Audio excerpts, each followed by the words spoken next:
It is therefore the duty of the father and the mother to make sure that their sons and daughters are upright, steadfast, righteous worshippers of Allah. Parents, you should not be easygoing in this matter. It doesn't mean that you can't be gentle and polite and playful and go on picnics with your children and go walking in the hills. It doesn't mean you can't play with them and you can't enjoy the company of your children. You can't laugh with them and joke with them and go out for meals together as a family. All of that is allowed. But there are boundaries, there are lines that are not to be crossed. And it is not allowed to be easygoing with that which Allah subhanahu wa ta'ala has made haram. You can't be easygoing with the boundaries of Allah, with the hudood of Allah subhanahu wa ta'ala. Do not be easygoing with the affair of free mixing.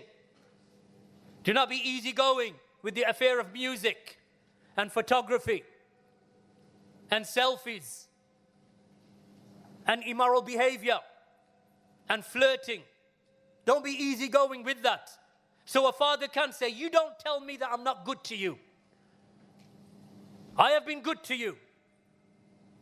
We have gone out together. We go to meals together. Every piece of clothing in your cupboard has been provided for by me, by Allah's permission. The food on the table is what your mother has cooked with her hands. We travel. We go on holiday. We go vacations. So don't tell me I don't do anything for you.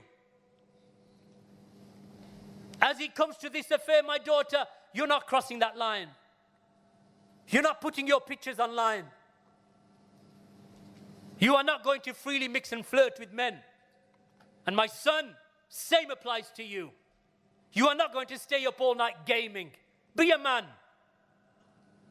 Rudgel yourself up. Man up. You're not going to stay up till 3 a.m. in the morning. When the righteous are making tahajjud, you're gaming with someone in Australia. What's the matter with you?